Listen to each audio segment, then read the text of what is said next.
नमस्कार साथियों, स्वागत है आप सभी का समर्पण एजुकेशन हब जैतारण में। जैसा कि आपको मालूम है, बीएसटीसी का जो एग्ज़ाम हुआ था उसका रिजल्ट आ चुका है। अब विद्यार्थी जो है अपनी काउंसलिंग करवाएंगे और उसका जो है उन सबको इंतज़ार है। लेकिन प्रॉब्लम क्या आ रही है कि विद्यार्थी जो सोच रहे हैं कि सर कितना जो है सेफ स्कोर रहेगा, क्या सेफ स्कोर रहेगा और किस पर कितने नंबर आए तब जो है हमें अपनी काउंसलिंग जो है शुरू करवानी चाहिए।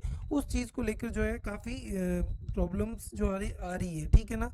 तो अभी जो है हम बात करेंगे सारे टॉपिक्स पर कि भी फीस कितनी रहेगी, सेफ स्कोर क्या रहेगा, काउंसलिंग कब होगी, क्या डेट टाइम है, कौन कौन से दस्तावेज लगेंगे, कितने नंबर जो सेफ नंबर रहेंगे, किस व्यक्ति को काउंसलिंग करवानी चाहिए, काउंसलिंग करवा भी ले और नहीं भी हो तो हमारा नुकसान होगा फ़ायदा होगा, सारी चीज़ों पर जो है डिटेल से हम जानेंगे, ठीक है ना भाई। बीएसटीसी रिजल्ट 2026 आप देख चुके हैं। अब हम काउंसलिंग में कितने नंबर वाले जो है काउंसलिंग करवाएं उन सब पर जो है चर्चा करने वाले हैं, ठीक है ना। तो सबसे पहली बात, ठीक है, सबसे पहली बात देख लेते हैं। सबसे पहला जो क्वेश्चन बना है कि वो ये है कि सेफ स्कोर जो है वो क्या रहेगा सर, ये बात बता दीजिए तो हम थोड़े फ्री हो जाएं कि सेफ स्कोर जो है क्या रहने वाला है। तो आपको सेफ स्कोर में बता दूं, लेकिन सबसे पहले एक चीज़ याद रखना, जो व्यक्ति 425 से प्लस है, ठीक है ना भाई, 425 से जिस व्यक्ति के ज़्यादा है, जैसे 426 है या 427 है या उससे जो ज़्यादा है वो बिल्कुल सेफ है, ठीक है ना। ये एक सेफ स्कोर है, आप बिल्कुल अपनी चॉइस भरिए, आपको फर्स्ट चॉइस ही मिलेगी जो आप भर रहे हो, ठीक है ना। फर्स्ट चॉइस नहीं, लेकिन फिर भी आपको जो है अपनी चॉइस मिल जाएगी जो आप चाहते हो। ये बात आप ध्यान रखेंगे। इसके बाद आप ध्यान रखें कि सर अब इसके बाद आगे क्या करें। ये तो हो गई आपकी कि हाईएस्ट जो है इस जो नंबर वाले हैं वो ये बात ध्यान रख सकते हैं। और जो हम देख रहे हैं तो 410 से लेके 420 तक जो है जो विद्यार्थी, ये भी एक सेफ स्कोर है, इसमें जो है सेफ स्कोर आप इसको मान सकते हो। ये तो होगी सेफ स्कोर की बात। अब बात हो रही है कि सर काउंसलिंग कौन करवाएगा, मतलब काउंसलिंग कौन करा सकता है, किसको करवानी चाहिए किसको नहीं करवानी चाहिए, इस पर हम बात कर लेते हैं। तो नो टेंशन रहिए, टेंशन की कोई बात ही नहीं है। काउंसलिंग जो है आप करवा लीजिएगा अगर आप के जो नंबर हैं वो 370 से लेकर 380 या 390, ठीक है, इतने इस लिस्ट में अगर आपका नाम है, इससे ऊपर है आप, तो आप अपनी काउंसलिंग बिल्कुल करवाइएगा, नो टेंशन रहिएगा, आपका जो है नंबर बिल्कुल आ जाएगा, ठीक है।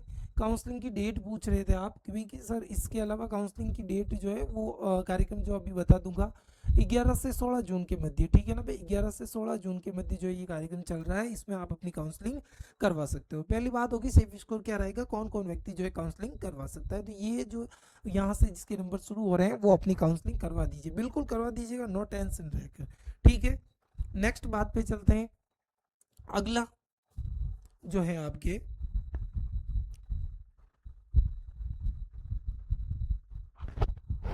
एक मिनट रुकिएगा,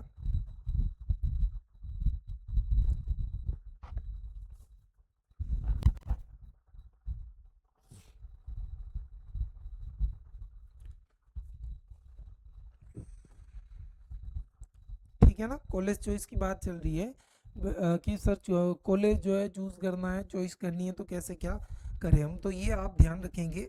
तो इसमें जो है आप सबसे पहले गलती करते हैं कि कुछ स्टूडेंट कॉलेज जितने चाहिए आप भर सकते हो तो आप भर दीजिएगा, जितने भी आपके नज़र में 50 60 या फिर 100, तो ठीक है। और इसके बाद जो ऑप्शन आता है ऑल राजस्थान का, ठीक है ना भाई, ऑल राजस्थान का जो ऑप्शन आता है उसको छोड़िएगा मत, चाहे जितने भी आपसे भी स्कोर में हो, फिर भी ऑल राजस्थान बिल्कुल भर दीजिएगा।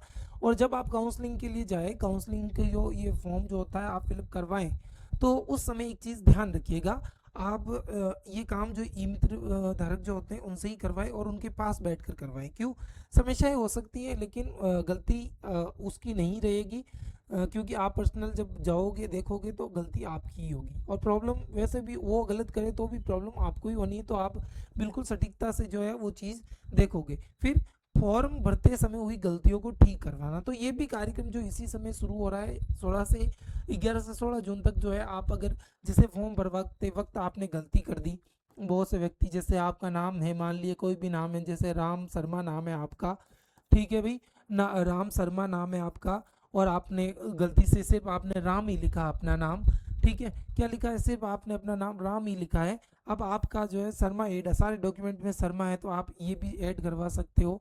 और आप वो एक पीडीएफ भी आई हुई है इनकी, उसमें आपको मैं भेज दूंगा अपने टेलीग्राम पर, उसमें आप सारे देख सकते हो कि भाई कौन कौन सी चीज़ें जो आप चेंज करवा सकते हो, ठीक करवा सकते हो। तो ये सारी जो है आप गलतियाँ इस समय भी ठीक करवा सकते हो। फिर बात करें अगली, तो अगली जो बात आती है, सबसे महत्वपूर्ण बात है, वो आती है अनिवार्य दस्तावेज कौन कौन से होंगे, आपके डॉक्यूमेंट कौन कौन से इसमें चाहिए होंगे। तो वो जो डॉक्यूमेंट है, सबसे पहले तो आपको आपकी बीएसटीसी 2026 का जो स्कोर कार्ड जो आपने निकाला, वो आपको इम्पोर्टेंट रूप से चाहिए होगा। उसके बाद अगर हम बात करें, तो आप जो है बीएसटीसी एडमिट कार्ड जो था वो आपके पास होना चाहिए। उसके बाद जो है आपका बीएसटीसी एप्लीकेशन फॉर्म जो है काफ़ी महत्वपूर्ण है, वो होना बेहद ज़रूरी है, वो होना चाहिए। फिर एक बात अगला, 10वीं और 12वीं की जो मार्कशीट है वो होनी बेहद ज़रूरी है। उसके बाद आपका आधार कार्ड, पासपोर्ट साइज आपकी फ़ोटो चाहिए, बैंक की पासबुक, क्योंकि जब आप, हाँ एक और बात थी कि भाई दस्तावेज ये जब हम करवाएंगे तो फीस कितनी लगेगी, वो आगे वैसे मैं बता दूंगा, ठीक है। तो बैंक पासबुक भी चाहिए होगी, क्योंकि अगर आप क्या नहीं होता है, मतलब मानो कि कॉलेज नहीं मिली आपको, तो वो रिफंड जो है वापस किस में आएगा, तो आपकी इस बैंक अकाउंट में आएगा। तो जाति प्रमाण पत्र होना चाहिए और मूल निवास होना चाहिए, नहीं है तो आप बना लीजिएगा, क्योंकि अलग अलग कैटेगरी में जैसे कुछ के 6 मंथ वाला भी वो है कि 6 मंथ ही चलता है ये जो आपके कास्ट सर्टिफिकेट है, ठीक है। तो ये आप चीज़ें ध्यान में रखेंगे, ये आपके इंपॉर्टेंट डॉक्यूमेंट है। एक बार वापस बता देता हूँ, बीएसटीसी 2026 का स्कोर कार्ड आप ध्यान रखेंगे, बीएसटीसी एडमिट कार्ड आपके पास होना चाहिए। उसके बाद आपका बीएसटीसी जो एप्लीकेशन फॉर्म है वो बिल्कुल होना चाहिए आपके पास, 10वीं और 12वीं की मार्कशीट होनी चाहिए। फिर आधार कार्ड होना चाहिए, पासपोर्ट साइज फोटो होनी चाहिए, बैंक पासबुक होनी चाहिए, जाति प्रमाण पत्र होना चाहिए, और साथ ही साथ आपका मूल निवास जो है आपका होना चाहिए। ये महत्वपूर्ण जो डॉक्यूमेंट्स हैं आपके पास बिल्कुल होने चाहिए, काउंसलिंग करवाते समय इनकी ज़रूरत पड़ेगी, और जब आप कॉलेज जाओगे, आपको कॉलेज मिल जाएगी, तब भी इन डॉक्यूमेंट्स की जो है ज़रूरत पड़ेगी। तो इनके 2 से 3 सेट आप करवा लीजिए, जब वहाँ ज़रूरत पड़े तो आप वो सेट जो है आप उनको प्रोवाइड करवा सको, दे सको, ठीक है ना। ये दस्तावेज जो है अनिवार्य रूप से आपके पास होने चाहिए, ठीक है। आगे बात कर ले हम,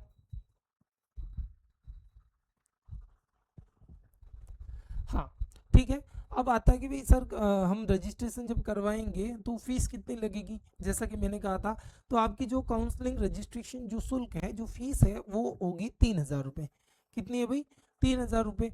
फिर कुछ के टेंशन ये है कि सर 3,000 रुपये दे रहे हैं और फिर हुआ नहीं तो पैसों पैसों का क्या होगा, हमारे तो पैसे डूब जाएंगे, ऐसा नहीं है बिल्कुल भी। ये जो है आपके रिफंड हो जाएंगे, जैसा आपने बैंक पासबुक आप दे रहे हो, उस बैंक पासबुक में रिफंड हो जाएंगे।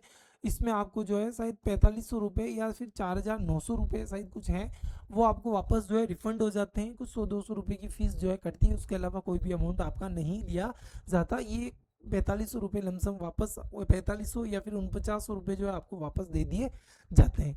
लेकिन जब आप ये करते हो फीस के साथ और आपकी कॉलेज मिल जाती है आपको बीएसटीसी के लिए, तो कॉलेज अलॉट होने पर जो है आपका एक शुल्क लगेगा, जो कि 13,555 रुपये, ये प्रवेश शुल्क कहलाता है, जो आपको देना होगा। इसमें से आपको वापस रिफंड नहीं होगा, वो बाद में है कि आपकी फीस वापस आती कि नहीं आती, ठीक है। ये तो थी शुल्क की बातें। अब आगे next and last and final जो चीज़ आपको ध्यान में रखनी है, तो ये जो संपूर्ण कार्यक्रम, मैंने वैसे तो ये डेट पहले भी बता दी है कब से कब तक चलेगा। तो ये कार्यक्रम आपके 11 जून से 16 जून तक चलेंगे, और कॉलेज जो अलॉट होंगे, ठीक है ना भाई, कॉलेज जो अलॉट होंगे ये शायद फर्स्ट लिस्ट 20 जून को जो है आ जाएगी, 20 जून से जो है शुरू हो जाएंगे कॉलेज अलॉट होना, ठीक है ना। तो ये बात आप ध्यान में रखेंगे। तो मैंने आपको सारी चीज़ें बता दी है, फीस कितनी रहेगी, और फीस जो है मैंने इसके बारे में बता दिया। रजिस्ट्रेशन शुल्क जो है आपके 3,000 रहने वाला, उसमें से आपको रिफंड मिल जाएगा। उसके बाद कॉलेज अलॉट होने पर प्रवेश शुल्क जो लगेगा वो इतना रहने वाला है। फिर आपके जो डॉक्यूमेंट है वो क्या क्या रहेंगे वो आपने देख लिए, ठीक है। इसके अलावा भी अगर कोई समस्या है तो आप मुझे मैसेज कर दीजिएगा इंस्टा पर भी, या कमेंट कर दीजिएगा, आपको रिप्लाई मिल जाएगा। थैंक यू, धन्यवाद।